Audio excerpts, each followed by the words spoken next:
He's back to his original hat today, not the one he switched to last time. So what's up, Tom? Well, I went back and forth last time, right? So I had my Talix hat on, and then I put on my Media Gym hat, and then I put my Talix hat back on. I was code switching back and forth between Talix Media Tom and Media Gym Tom. Did you But see there was a nice video of you to Careless Whisper with the hat coming off? yeah, I saw that. I saw that. Okay, that's good. We'll have to make sure. We'll have to make sure some of our visitors, Dr. Tachi, if we see her today, uh, saw the Tom taking his hat off. And yeah, I decided for show and tell today, later on, that I want to run this like a soap opera. So uh, later on, my show and tell is going to be a continuation of something we talked about another day. Okay. Like, When I was gonna say when you said you want to run it like a soap opera, I wasn't sure if you meant like, you were gonna bring something back to life or like find a long lost twin of something you've done before or some obscure medically impossible plot line to bring things back to life or something. that is a good idea. But later on, I'm going to carry out a show and tell based on another show and tell, just like that day when you brought out the circus peanuts, when you tried circus peanuts for the first time, and you thought a circus peanut was going to taste like a real peanut. Well, I did before you did the show and tell and we talked about it. Then I knew that it wasn't going to taste like peanuts, that it was for some bizarre reason flavored like banana. It's like the weirdest. It is the weirdest candy. Like, I mean, let's be real. It is weird. Texturally, it is weird. Flavor wise, it makes no sense that it's a peanut shape but banana flavored. Like, none of it makes any sense. It's completely incongruous and ridiculous. I think I get your dad probably loves them for like the nostalgia factor, but they're not good. It's not a good candy. I wonder someday we need to have a running total of like weirdest candy. Why would this candy even be like, what would make you even think of like a nerd? Why are the nerds those little pieces like that? Why does that make any sense at all? Yeah, I have no idea. What about like Necco wafers, right? They're just like sweet chalk. What's the story with those?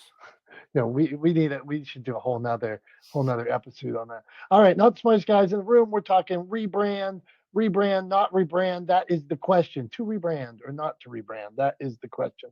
So I told Tom I need entertained, and I was thinking about all these bad rebrands and good rebrands and brands you're mad at and why people do it when they don't do it. Like, so I'll just throw one out that I was mad about when it happened, and for years I drove by this sign. I'm a Dunkin' Donut fan, Dunkin' Donut, and they rebranded to Dunkin'. And so for years I drive by this sign. I'm like, this is Dunkin' Donuts. I'm angry, but now I don't care. I'm comfortable with it being Dunkin', and for this exercise, my thought process goes to why rebrand when the brand no longer serves you. And so I'm thinking to myself, Dunkin' makes, you know, 40% of their revenue, maybe more on coffee now. So being named Dunkin' Donuts and branding themselves as Dunkin' Donuts seems like it could be a miss, even though people like me got mad at it at first. But long term, probably moving away from Dunkin' when they're selling avocado toast to my daughter and fruity drinks with pumps of weird stuff in them, I think probably they could move on. So, Tom, that's where I'll start on to rebrand or not to rebrand. That is the question. Yeah, I mean that's an interesting one. I think in some ways the rebrand makes sense, right? Because I think Dunkin' Donuts originally was a donut shop that happened to all that sold coffee, right? Like they were not a coffee shop that also sold donuts. Their whole thing, I mean, I remember, back in the 80s, remember all those commercials like it's time to make the donuts? They used to make the donuts in every shop, right? Sort of like Krispy Kreme does to this day. and Krispy Kreme again remains a donut shop primarily, right? And I think Dunkin' Donuts is of the same, sort of lineage from a business perspective, or sort of a market perspective. They're of the same lineage as Krispy Kreme, right? They were a donut shop. They also sold coffee.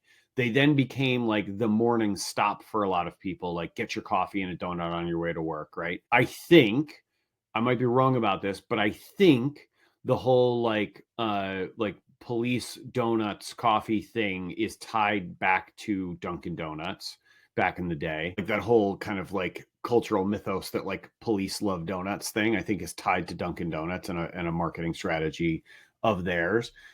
So yeah, like, I think at a certain point that brand didn't really serve them anymore because they weren't a donut shop, right? They stopped being a donut shop and they became a coffee shop, right? They very much followed in and learned from the success of a business like Starbucks and said, hey, actually, let's put coffee and coffee drinks front and center. The margins, I would be willing to bet the margins on coffee are way better than they are on hand making donuts every morning in shop, right?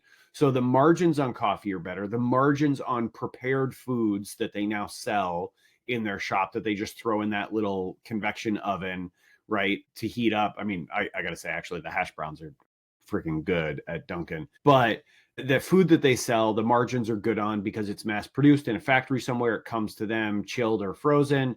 They defrost it, they heat it up, they serve it to you. So the margins are better probably all around for them because they're not making everything fresh in store for you. And so I think from that perspective, agree with that or not, right? Whether or not you think that was a good strategy for them or you want them to be that kind of business. At the end of the day, I don't think they were Dunkin' Donuts anymore. So the rebrand kind of makes sense, right? One of the things that I think, we were kind of hitting on, and there is sort of this trend or this thing that we see take place fairly often and has become sort of part of the cultural conversation, especially recently with the whole sort of rebrand and then rewind of the rebrand with Cracker Barrel, that sometimes a rebrand isn't necessary. It doesn't really serve any purpose. And actually it alienates a customer base and you probably shouldn't do it.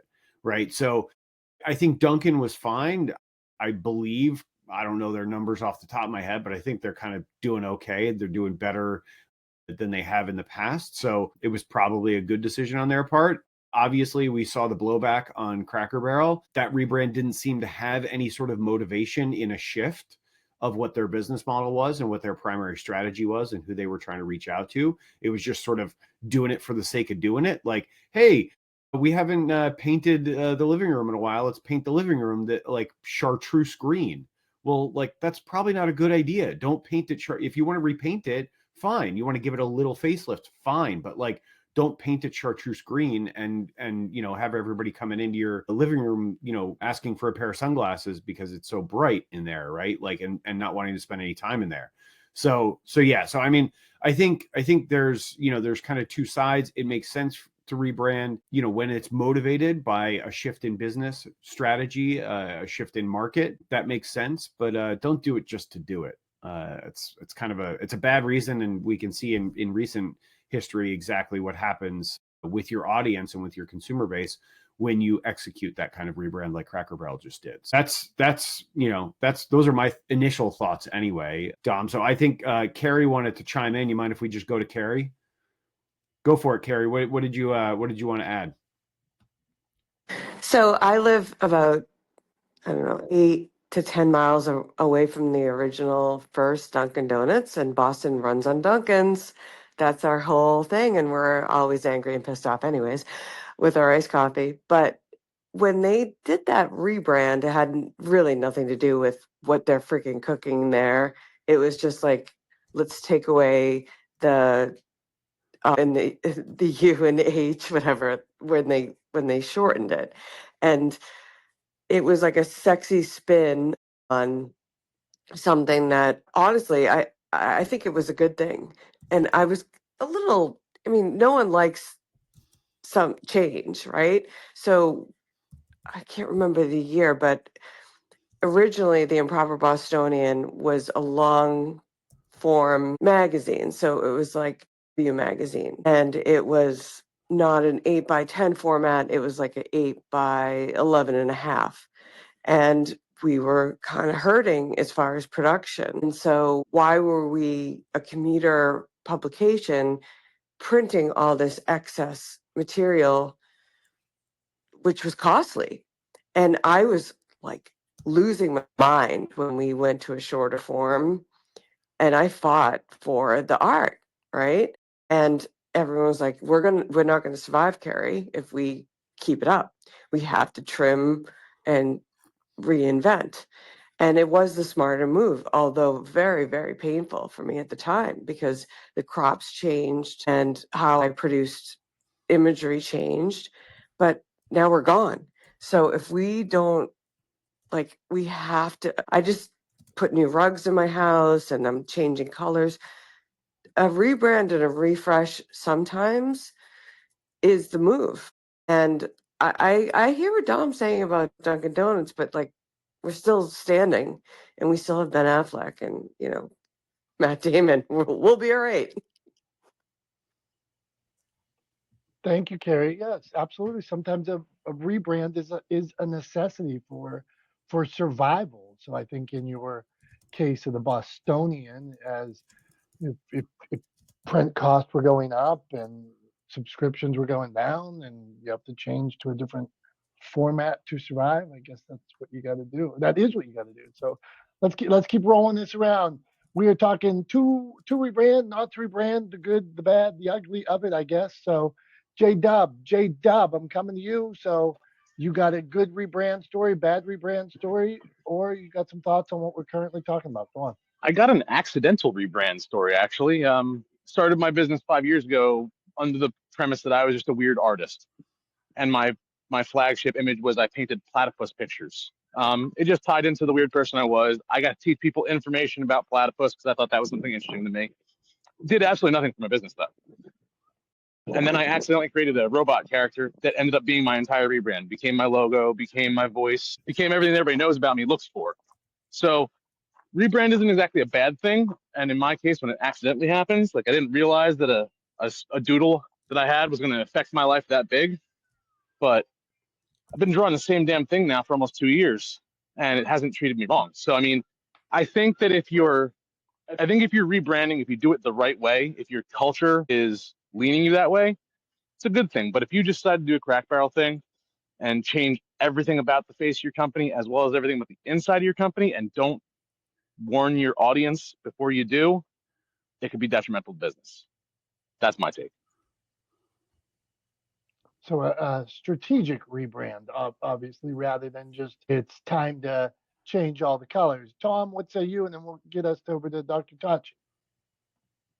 Yeah, I mean, I 100% agree. I think this even applies not just to like whole brand or like whole rebrands, but even like brand refreshes or product refreshes or product rebrands. And like the classic example of that is actually the mistake that led to the branding of Coca-Cola Classic, right? Like, which was the rebrand that they tried to do a brand refresh and they launched New Coke, and it tripped and fell flat on its face, right? I mean, it was a massive and colossal failure because there was nothing wrong with the brand. There was no reason to rebrand.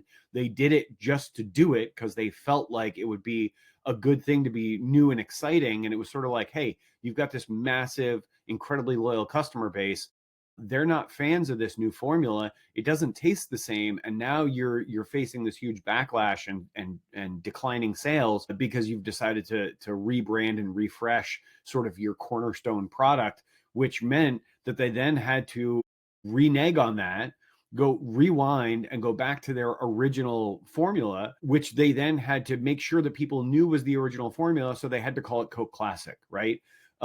So like there was, you know, the whole sort of Coke Classic existed only to reinforce to people that they had sort of undone the product refresh of New Coke that had failed so miserably. So yeah, I mean, I think there are tons of examples like that than the brand refresh, or the rebranding with around Cracker Barrel, where it doesn't make sense because it isn't motivated. And I think that's the key differentiating factor, is that if you're going to rebrand, it really, I think if you've built a brand reputation, if there's brand value, the rebrand, the shifting of that brand value has to be motivated. And, in the case of Dunkin', I looked it up because I wanted to make sure that I was, sort of operating from the right playbook. And sure enough, from a press release from 2018 from the Dunkin' website, they said the new branding conveys the company's focus on serving great coffee fast. So it was a shift away from being a donut shop to being a coffee shop, right? And so it was a motivated rebrand. It made sense in the context of what their business model was doing and how it was shifting. New Coke didn't make any sense. The business model didn't change. The market didn't shift. Nobody was begging for anything new or different. They just decided to do it because somebody in a boardroom somewhere thought it'd be a great idea. And, we all know how that went.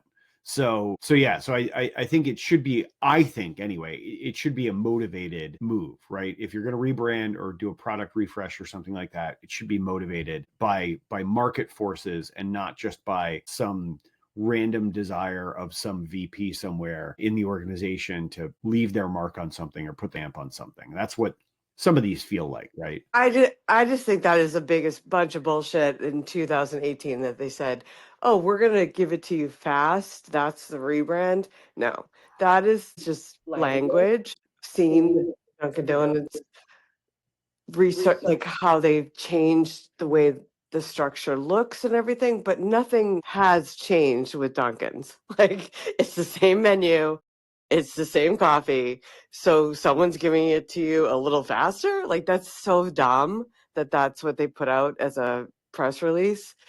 They just tried to put a sexier spin on what they were doing, and they got a lot of attention for doing it.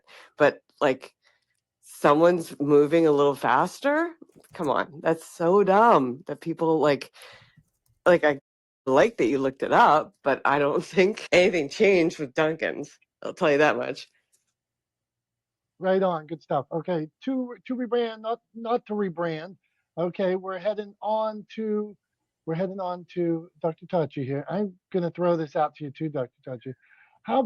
What about Ronald McDonald and Grimace? I love Ronald McDonald and Grimace. And now Ronald McDonald and Grimace are coming back. Like, they got rid of Ronald McDonald, ditched the playgrounds, and built these little small boxes. I'm not digging that. Was that the right rebrand, Dr. Tachi? To rebrand, not rebrand. Ronald McDonald, what do you got for us? Yeah, okay, I'll answer it all. Good morning. So, not that I keep up with McDonald's, so I didn't know that Ronald McDonald and Grimace were coming back. But if that's the case, this is clearly a case of we have appealed to children in the past. Not that adults don't eat it, but if you remember in the past, who was the one that was begging people for McDonald's? Kids. That was their bread and butter. So now that we've gone through several iterations of McDonald's menus, trying to get healthier because people are more health conscious, supposedly, those types of things, that they've really come farther away from that food that kids adore and love. So to me, that feels like an attempt to kind of pull people, the kids, back in so that they can beg you, Mommy, can I have McDonald's? So that you can be told we have McDonald's at home. So that to me is what it seems like to me. I did also want to add in general, to brand or not to rebrand. I think number one, we are also brands, right? If you have a business and you're the business, there is a business, and then you're the identity of the business. You also are a brand if you are a writer, etc. You're a brand. And so in that, I think you have to remember who your audience is and whether or not this refresh would be for their benefit, and for your benefit, of course, but for their benefit, if they're going to feel that the refresh or the rebrand is beneficial to them somehow. So I'm going to use human examples of you being the brand. So Kris Jenner recently had a whole bunch of, shall we call it, augmentation, and she looks like she's not her age clearly. So she went what some people would say above and bloody damn beyond. But people are talking about her. Her MO has never been, I need to be famous in and of myself. It's like, I need to push my children out there so that we can make this empire. So people are talking about her, but for her, any amount of talking about is a good thing. That keeps the Kardashian Jenner name in your mouth. So that's good for her because it was never really about her alone as a brand. So that refresh is all as outlandish as it seems. For her, it's a good thing. But now we're going to I want to point to two people that it wasn't such a good thing because they really, really are the brand. So Jennifer Grey, if you remember, she was in Dirty Dancing, and then actress Meg Ryan. Both of them, now Jennifer Grey had an accident, which is why she had to have some surgery, but her surgery ended up so she always had a prominent nose and that probably bothered her. So that was the opportunity to kind of augment that. But the nose ended up so unlike who she was that it completely messed up her brand because she was unrecognizable. What the heck? She was unrecognizable. Same thing with Meg Ryan.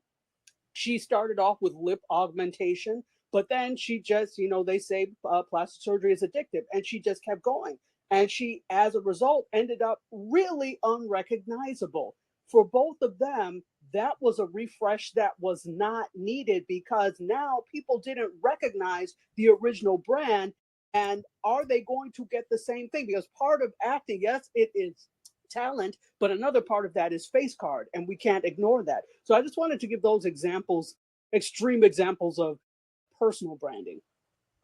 Dr. Tachi, much appreciated. And I want to let you know that our buddy Jim Ajay sent me a message the other day. Jim, I'm going to let Dr. Tachi.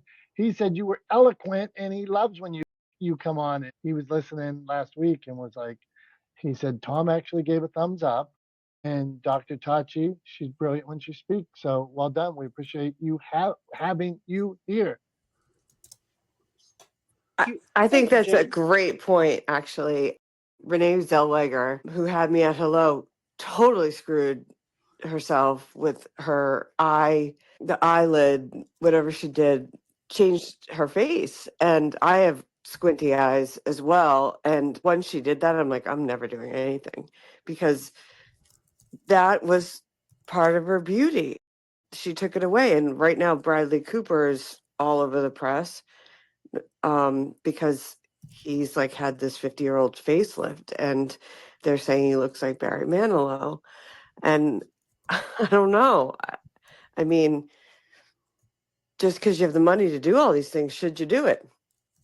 We'll have to go and check out Bradley Cooper's facelift. So facelifts are, so what we've found out here is facelifts are not the best rebrand. Okay, not the smartest guys in the room.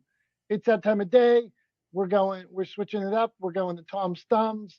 That's where we ask Tom something from pop culture, from the media, anything going on. So, Tom, what I want to ask you about today, what do you think about the tradition of a group of friends taking shots together, shots of alcohol? Okay, so I think I kind of have two I'm of two minds about this. So and I'll explain what I mean by that, but then I will ultimately give it a thumbs up or a thumbs down. I'm not going to equivocate or try to like play the middle. I will take a stand one way or the other, but I want to give you a little bit of context as to my thinking on this. So years ago, there was this guy I was friends with in my 20s. One of the guys I used to hang out with a lot, part of this group of friends. We used to all go out together, go to bars together, that kind of thing that you do in your 20s, right? Go to sporting events together, basically do a lot of drinking together, right? And this guy in particular always was the guy who was like, shots, let's do shots, right? But the thing with him was shots were almost always Cuervo, right? Which is just awful, like terrible tequila. And I like good tequila, but like, I mean, Jose Cuervo is just like the worst of the worst, bottom barrel, awful tequila. In fact, I think sometimes it's not even called tequila because it can't carry the moniker. Anyway, it's gross, right? I'm sure most people here now are kind of getting a little shiver thinking about Jose Cuervo, right? So he used to always order shots of Jose Cuervo. And it's gross. I don't like it, but I'm also not one to back down from a challenge. And so I was always there, like going, with him every step of the way. Oh, you want to do a shot of Cuervo? Fine. I'll do a shot of Cuervo. Like, you're not going to scare me off. You're not going to like, intimidate me or whatever. The whole time for years, like for several years, I thought that he actually enjoyed or liked Jose Cuervo, and that's why he always ordered it. I came to find out after years of this that he absolutely was disgusted by Cuervo, but his disgust in drinking Jose Cuervo was overcome by the pleasure he derived from watching other people be disgusted by it, right? And the pleasure he got from watching other people struggle to try to choke down a shot of it. And so he was such a bastard that he would order Cuervo shots just to watch other people struggle with it, even though he hated it himself. So in that context, I'm not a big fan of shots. When it's like when it's shots for like, for lack of a better term, shots when it becomes like kind of a dick measuring contest, right? When it's like who's the biggest, toughest guy, who can drink the most, whatever. Not a big fan, right? But if you're gonna do shots with like a group of friends, as sort of a bonding thing or part of a tradition or part of a night out and a part of the festivities and in celebration for something, then I'm all for it, right? So in the sort of the best sense of doing shots with a group of friends, doing it for celebratory reasons, whether it's celebrating being together as a group or celebrating having a night out or celebrating, your Steelers winning a game, whatever the case may be, in that sense, in that context, I think doing shots with your friends gets a big thumbs up for me. I approve, and I think I hung out with guys that were like your buddy that bought the jerky shot of tequila. I know him. We're from different states, but I feel like we have the same friend. And Yeah, it always made it a little bit like it really changed the way I saw that whole experience after. And this was like one night after many shots and many drinks, he sort of like confided that I was like, I can't believe you like this stuff, it's awful. And he was like, that's the secret, that's the thing, is I don't like it, I hate it, can't stand it, but it's so funny to me to watch other people struggle with it that I'll deal with it just to get that laugh. And I was like, wow, this is a whole different thing. Like, it just completely changed the way I saw that whole experience. Yeah, it was weird. And I didn't feel bad about saying no to those shots after that either. I get that. And we talked last week about I was going to play in a 7-iron in where everything is sevens and things like that. Jimmy's mentioned it, the Mexican tequila in the comments. We have a thing called a penalty shot. So if you complain, we started it with complaining about the weather, but if you complain, because sometimes to play this tournament, you would have to play it when the golf course wasn't that busy. So sometimes it would be cold, it would be rainy, and to make it go over successfully, we had to get people to stop complaining. So how we started that was if you complained about the weather, you had to do a shot.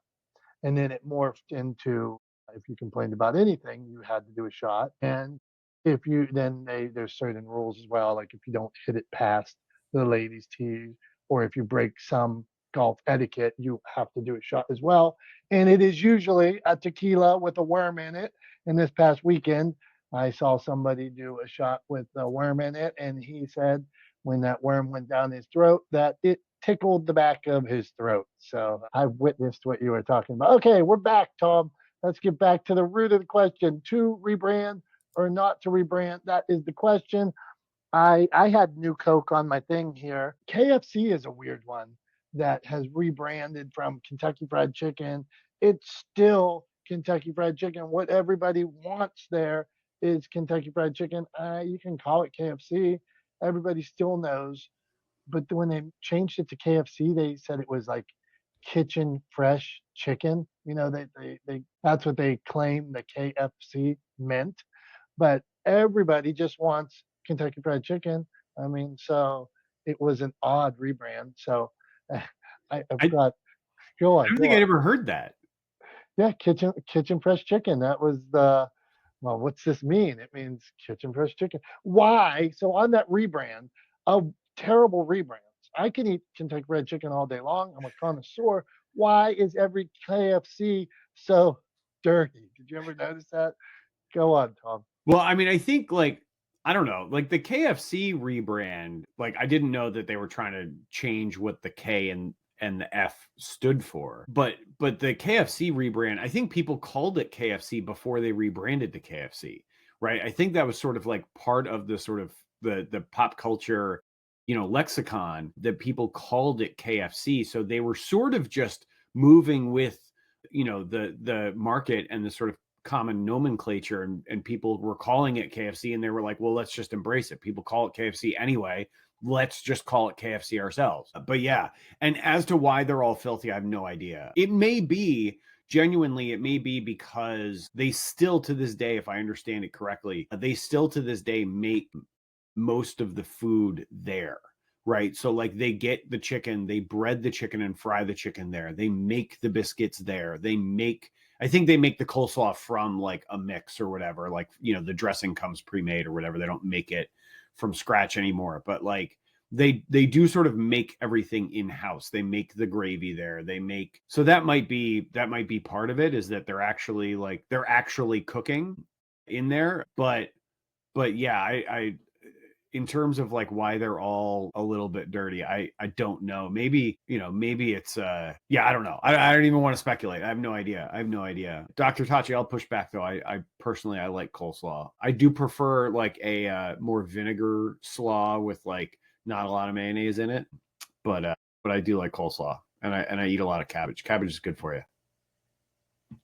So, all right, that's in the comments anyway. But yeah, and then we've also got Dave Campbell in the comments is saying that Taco Bell started as healthy food to drunk stoner food like Doritos. Yeah, I mean, I think like Taco Bell, if I understand it correctly, basically Taco Bell started in Southern California, and it was the guy who started it was basically copied the way the tacos were made at his favorite tacos place, like favorite taco restaurant, which were sort of this like Americanized version of a taco. So it had like a crispy shell, and it's sort of like the American taco that we think of with like iceberg lettuce and fresh tomato and all of that kind of, and sour cream and cheese. Like that sort of style of taco was sort of born in Southern California as a sort of an Americanized version of the Mexican staple food.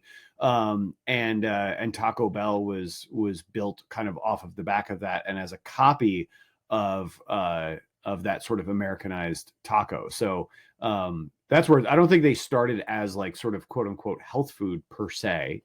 I have no doubt that it was probably slightly better in the past, or when it was just a couple of restaurants, that the food was probably of a higher quality and therefore slightly better for you, and not the sort of like meat slop that they throw in their tacos now, which I've seen and heard about, but I've never eaten. I've never eaten at a Taco Bell. And at this point, it's kind of like a point of pride, right? It's sort of like I've made it so long without eating at a Taco Bell that I'm kind of like, it's kind of a point of pride, and I'm not sure I want to break it. So yeah, but I've never had Taco Bell. I don't know. There was never one near me. They're in the middle of a rebrand too, Tom. They're all of a sudden moving to this fast. They're trying. You can see they're trying to move to this fast casual, trying to get to a Chipotle style of restaurant. So I'm sure they're not doing a good job at it, but that's my answer there. I will say this. I will try Taco Bell if I ever decide to do the Taco Bell 50K, which is a 50-kilometer running race in Colorado. So it's a 50K ultra marathon. They basically you have to stop at, I forget how many Taco Bells it is, but there's like they plan a route where you go from Taco Bell to Taco Bell and you have to eat something on the menu at every stop. And they have a list of items that you have to have eaten by the time you get to the finish. And you have to keep receipts and wrappers to prove that you ate those things with you as you do the race. So yeah, so the Taco Bell 50K, I would eat Taco Bell to do that race. I would probably seriously regret that decision, or at least my GI tract would probably seriously regret that decision. But I would eat Taco Bell to do that and then probably never eat it again. That's a fair assertion. I want to just talk on this rebrand. So many restaurants out there are rebranding, like a Fridays rebrand. I used to work at Fridays. I was the world's best server, but they're rebranding to be like everybody else, and then they try to be like everybody else, and 2 years later they fail. They're like, hey, let's strip everything we've ever been and serve the same food as everybody else, the same drinks as everybody else. We have a chain around here that I wanted, a few of them. We have a chain called King's Family Restaurant. I worked at King's too.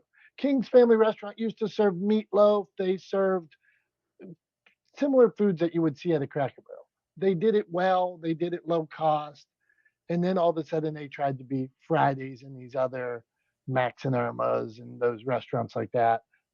They weren't as good at it. They could never be the best at it, and they failed. And now they don't have near the restaurants they had, just like Fridays, trying to be somebody else. So rather than doing what they were good at and going all in on it, they tried to be somebody else and they failed. So I think that is a problem with rebrands when you try to be something you're not, like Taco Bell. Taco Bell might be great at cheap American tacos. Great, stick with it. Instead, they're trying to be Chipotle. Well, Chipotle is already better at this fast, casual, fresh food. People don't think of Taco Bell like that. So is it a miss? Go on. What say you? Yeah, I mean, I think it could be. Again, it doesn't feel motivated to me, right? And sort of like you're talking about that example of the King's restaurant, like didn't feel like it was a motivated brand refresh or rebranding or reimagining, right? Like it felt like it was somebody got the idea and was like, hey, wouldn't it be great? And they got enough buy-in internally from the management that they decided to do it. And then there was no demand for it. Like it didn't meet the market. And the market said, what are you doing? This is not what we want. We want meatloaf and mashed potatoes and gravy and green beans, right? Like, or whatever it was that they were serving. Like, you know, that's what we want. We want like Friday fish fries, right? Like we don't want your fancified food or your different brand or whatever. Like that's not why we come to this restaurant. You're totally missing the boat. And it falls flat, right? I mean, similar thing, like Taco Bell, I think still has the reputation as like, you know, late night drunk food, right? Like late night, you've been out, you've been partying, you've been having a good time, you've been drinking, whatever you're doing, and you want something to eat at like, you know, 2:00 in the morning. I've literally heard people say nothing hits like Taco Bell, right? At like 2:00 in the morning, nothing hits like Taco Bell. Right. I don't know if that's a good thing or a bad thing, but it helps their bottom line. And if they've got that reputation, like, you know, and it drives sales, like I say, lean into it, right? Like don't shy away from it. Don't say like, oh no, we don't want to be the food that you eat when you're, you know, you come late at night and you order an insane amount of food because you've had a couple of drinks and your decision making is impaired, right? And so you order like, you know, 3 meals worth of food rather than one meal. Like, no, we don't want that. Like, no, lean into that. Like you've got one person ordering like the equivalent of like 3 orders because they've had a couple of drinks and that's what they do at every time they go to Taco Bell. Like lean into that. There's nothing wrong with that, right? Like nothing wrong with that at all. But yeah, I think the other thing too, what you were saying, Dom, the other thing that popped to mind was you talking about working at Fridays. I would love to see a picture of you and your flair game when you were working at Fridays. I bet you had quite the flair game going with all your buttons and pins and stuff. when you were working there back in the day. I almost want to start a new segment or memory lane here with Dom. And when I was young, all I wanted to do was be in the restaurant business. Like someday I'm going to own a restaurant. Someday I was going to own a restaurant. So I applied at all these restaurants 100 times. Nobody would hire me. I don't know. Must have been goofy or had poor penmanship. This is back in the day. So I finally get a job at Fridays as a waiter, server. I go through training. I failed training, Tom. I server training. I wasn't good enough. And like I cared and wanted to do it and wanted to. So when they told me I failed training, I went back behind the dumpster of and cried because I was so heartbroken. I had to failed training and had to go to extra training. But after that, they took me back. I learned the breakfast menu. We had a breakfast menu. Who knew? How would anybody know this whole page of breakfast menu? Man, come on. That's my story. Was it like something specific that you failed? Like, was it like a driving test? Like you hit the curb when you were trying to parallel park? Was it some kind of equivalency? Yeah, I'm telling you, it was. I think I almost remembered like maybe there was like some kind of Friday's omelet or something, and you needed to know like onion. What I feel what was in a what were the 10 things in a Cobb salad or across the row of Cobb? I don't know, but I was heartbroken, man. And so my flare game was good. I wore a tassel cap because you had to wear hats and things like that. But I always felt goony wearing all that flare that jingled around on you and stuff like that. So, maybe somewhere somebody has a picture. So I'm not sure. That's memory lane for today. I'm gonna request that for show and tell one of these days. If somebody can dig up a picture of Dom in his flare from TGI Fridays, I want to see that for show and tell someday. Which leads me to ask a very pertinent question: what do you have for show and tell for us this week, Dom? All right. So here's how I started off saying I was going to run this like a soap opera. So I see Jim Ajay says he can get a picture of me at Fridays. So I said, I'm going to run my show and tell like a soap opera, a continuation of something we have talked about in the past, but this is something new. So last week, I talked about going to this golf outing with 7 ounce, and I mentioned it again today, 7 ounce beers. You use a 7 iron. So, and Tom, when I brought up a 7 ounce beer, you had said you never heard of it before or didn't know. So today I wanted to share with you, this is a pony bottle. So here's a bottle of water. This is a Modelo, and usually they have like simple names. So this is a Modelo, but since it's smaller, it's called a Modelito. So I drove all around looking for 7 ounce beers last week because I wanted to take a case. So the Modelita there's Cornitas. I was thinking about getting I found Michelob Ultras, but they were 7.5 ounces. And I did not think that would pass. And that could be a penalty, and which would require a penalty shot. So the Modelita, can you tell that's a smaller beer, Tom? Yeah, I mean, I think so, just because I've met you and I know you're not a giant, and so I know that you don't have incredibly large hands, right? Like I know you're not like 7 feet tall, so yeah, so I you're a little bit taller than me, but you're not a gigantic human being. So yeah, it looks like it's either a small beer or you're way bigger than I remember. So it's one of those two. But yeah, I actually saw, it's funny, I saw a commercial after that conversation we had. I saw a commercial for the Modelito beers, and I almost sent it to you. Like I almost sent you like the I think it was like an Instagram reel or something, or a TikTok, and I almost sent it to you because we had just talked about it. But yeah, it was I saw that. I still like, I knew they existed. I just didn't know they were 7 ounces, right? Like I had seen like the small beers before. I just didn't know that that 7 ounces was a thing. And I think you made the right call. I don't think, like personally, if I was there, if I was playing in this tournament and somebody showed up with 7.5 ounce beers, I'd be like, no dice, buddy. That's half an ounce too much. It's not set. It's got to be 7 ounces. That's the whole thing. Everything has to be a 7, not 7.5, not 7 1/4, not 6 1/2, like 7, right? 7-ounce spears, 7 irons, 7 strokes a hole, like, whatever the case may be, it's got to be 7s, right? Do you only play 7 holes? Good question. You only score the best 7 out of 9 holes. There you go. Okay. I was And you're I was allowed 2 X's, yes. yeah, I was wondering how you do that, because obviously golf courses don't come in multiples of 7 holes, so it's either 9 holes or 18 holes, right? But never multiples of 7. So I was like, do you only play 7 and then just skip 2, but you only score the best 7? Okay, so that makes sense. How did you do? Well, when I came home and I didn't show them the scorecard, but there's about 15 people playing, and I didn't come in last because some people quit. But of the people who finished, I tied for last. So how's that doing? People quit?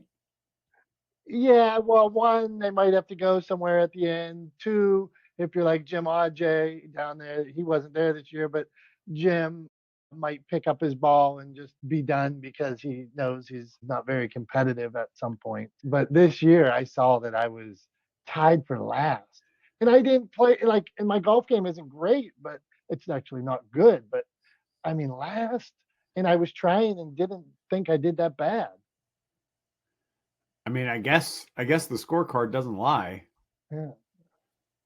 No, yeah. So that's what I got. So the 7-ounce pony bottles is your show and tell today. The Modalita. I went the night before. I went to one place. They didn't have any 7 ounces. I had to go to another distributor. They had them.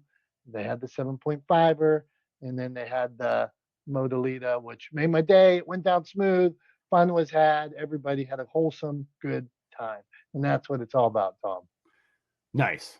Well, yeah, it sounds like fun. It sounds like a fun outing, and a fun day. I like it, I don't know, the whole conceit of like the 7s thing is kind of fun, right? Like just kind of putting that limitation or, on things just to just mix it up a little bit, right? Like, so it's not just a standard 9-hole, golf thing.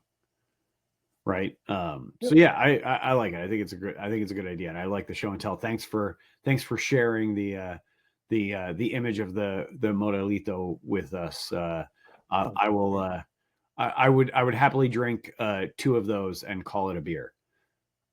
Yeah, there you go. Right on. Or you could drink the 40 ounces. You could drink 6 of them to be 140. There you go. All right, not the smartest guys in the room. To rebrand or not to rebrand. I'm coming around the room for one more answer to a question. So, a final tip. Keep it simple. When is it time to rebrand?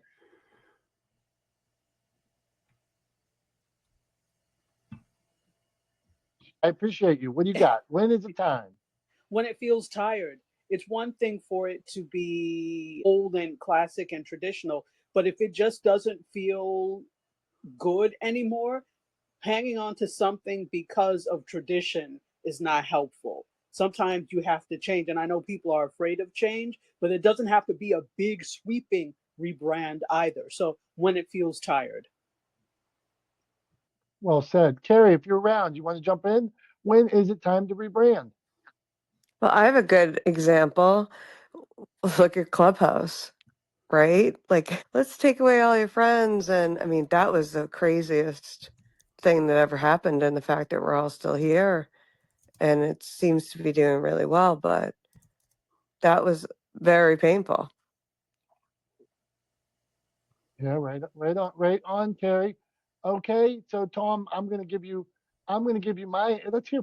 Let's see here. I'll give you my answer here. I think when it no longer serves you, it's that simple. Like, hey, this doesn't serve where I'm at right now, where the direction of my brand. So, Tom, you want to give an answer on that before we get to something very special? When is it time to rebrand? Yeah, I mean, I think kind of, I would say, related to Dr. Tachi's answer, surprising no one who's been here for a long time. Dr. Tachi and I often agree on things, but yeah, I mean, in a similar vein to Dr. Tachi's answer, I think when it's motivated, right? And I think when it's motivated by sort of external forces, right, exerting influence on the brand, right? So that could be changes in the market, right? That could be changes in culture and society, changing the relevance of your brand or your products, right? It could be changes in consumer sentiment, right? Or the way that consumers are spending money, the kinds of things that people engage with, right? Cultural shifts, all of those kinds of things can impact a brand. And if they're impacting a brand in a way that it makes sense for you to adjust your brand, to refresh your brand, to suit the changing climate and culture that the brand exists in, then it's motivated. And I think it's probably time for a rebrand. So yeah, so I think that's my answer, Dom, is I think when it's motivated, right? But I think it has to be motivated. Don't just do it for giggles, because you're going to end up laughing all those giggles are going to turn into tears when you have to undo a rebrand like Cracker Barrel just did, or like Coca-Cola did with New Coke, some 30 years ago. So yeah, that's what I think.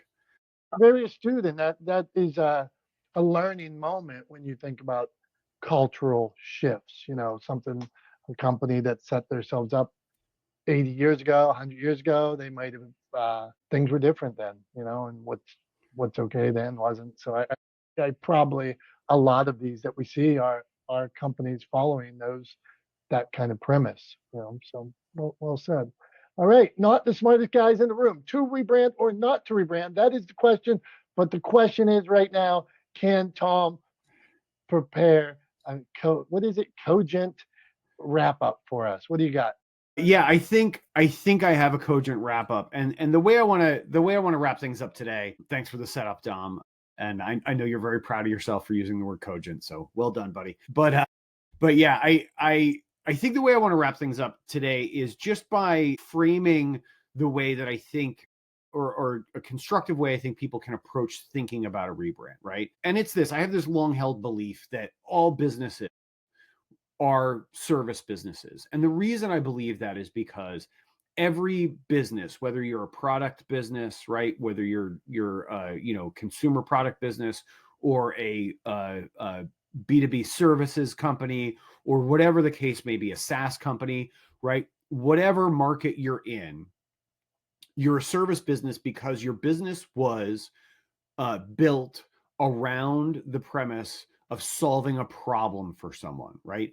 Every product that's ever been designed, every service that's ever been crafted or positioned, every software product, hardware product, consumer product, whatever, were all designed and built with the express purpose of solving a problem for someone, right? For some group of people, for a market. And if your business or brand was built to do that, to solve a problem for someone or for a market, I would argue that is a service, that you are providing a service to that market by virtue of the product or the business service that you supply, right? And so every business is a service business.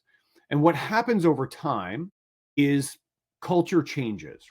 Culture changes, society changes, the world around us changes, technology changes, the way we interact with the world around us, which we're kind of experiencing. And our generation in particular, Dom, we are sort of the last generation that remembers a time before the internet, right? We are of an age, like people, a few years younger than us, like we are right on the edge. People a few years younger than us do not remember a world without the internet, right? We are the last sort of generation that remembers a world without the internet, right? There has been a massive shift in culture and in the way we interact with the world during our lifetimes.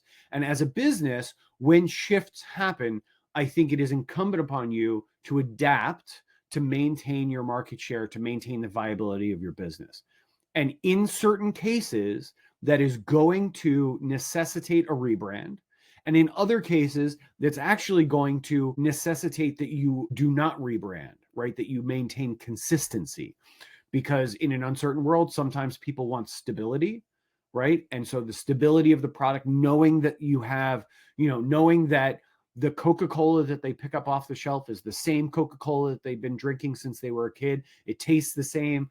They love it just as much. That has value to people in an ever-changing world. In the same way that whether or not you make whether or not you make donuts in the back of the shop every morning before you open has less value to people. What they're more interested in is getting, a complicated coffee drink that has 7 pumps of vanilla and 2 sugars and a whipped cream and a drizzle of whatever, right? Like that becomes more important to people. And so you rebrand and you adapt to the changing market influences. But I think a good way to think about it, a good way to approach it from my perspective, is to understand that you are a service business and you should always put the service that you provide to your customer bases, to your community, first and foremost in your decision making as to whether or not to rebrand. And so that's what I've got for this week. That's how I'll wrap things up for today. As always, we appreciate you guys being here with us at